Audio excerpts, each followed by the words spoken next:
अरे बड़की, मास्टराइन किचन में का कर रहल बिया? मास्टराइन किचन में ना बाड़ी, मास्टराइन सुतल बाड़ी। तनी 2 कप चाय बना दा। खुद चाय बना ली ना, भगवान रउआ के 2 हाथ देले बानी ना। एकदम सही।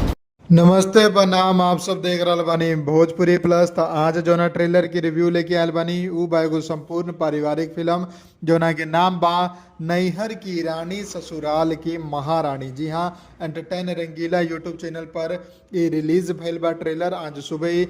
जोना में आप लोगन के मनी भट्टाचार्य, रितेश उपाध्याय, देव सिंह और भी अनेकों कलाकार देखे के मिलिए। डायरेक्टर बाड़े संजीव बोहापरी जी। जी हाँ, ई ट्रेलर में जो कहानी दर्शावल गईल बा उ दर्शावल गईल बा कि ससुराल और नैहर में बड़ा लड़की के ससुराल होला। जी हाँ, एगो घर बा जहाँ पर 2 गो पुतौ बाड़ी और सास बाड़ी, सबके वो बहुत ही हंसी खुशी से मिलजुल के रहल बाड़े।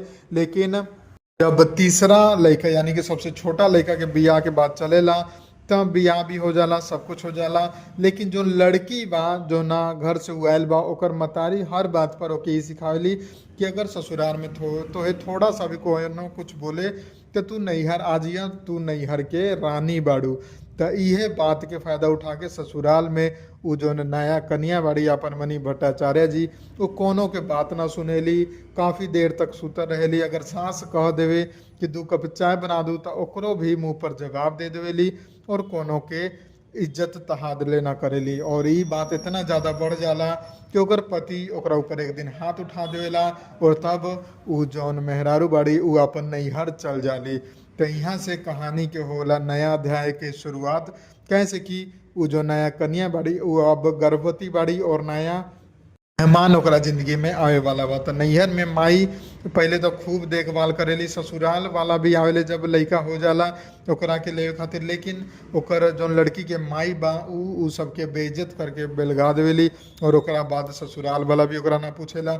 लेकिन धीरे धीरे जैसे ही समय बीतत जाला नैहर के लोग भी उ लड़की के ताना मारे लागेला। नैहर के जौन गाँववासी बा उ सब भी ताना मारे लागेला, ओकरा पर सवाल उठे लागेला कि यहाँ कोनो लड़का से एकर चक्कर चल रहा बा, यही चलते ही ससुराल ना जा रहा बा। तो सबसे तंग आके वो फिर अंत में लौट के ससुराल ही जाली और वहाँ सबके पैर पकड़ के माफ़ी मांगेली। तो ये स्टोरी बा जो कि एगो संपूर्ण पारिवारिक फिल्म दिखावल गईल बा कि के तरीका से मतारी जो ना अपन बेटी की ज़िंदगी खुद ही बर्बाद करे पर लागे रहेली और ओकर ससुराल से रिश्ता तोड़वा देवेली। तो ई बात हर केहू के समझे के चाहिए कि लड़की के बियाह के बाद ओकर असली घर जोन बा उ ससुराल होला। थोड़ा बहुत बातचीत होते रहेला हर घर में, बाकी ओकरा खातिर नैहर ना भागे के चाहिए। तो आप लोगन के अगर ये रिव्यू पसंद आया बा तो वीडियो को लाइक करी, ज़्यादा से ज़्यादा शेयर करी। हम मिलम आप लोगन के एगो नया रिव्यू में, तब तक खाते जय हिंद, जय भोजपुरी, प्रणाम।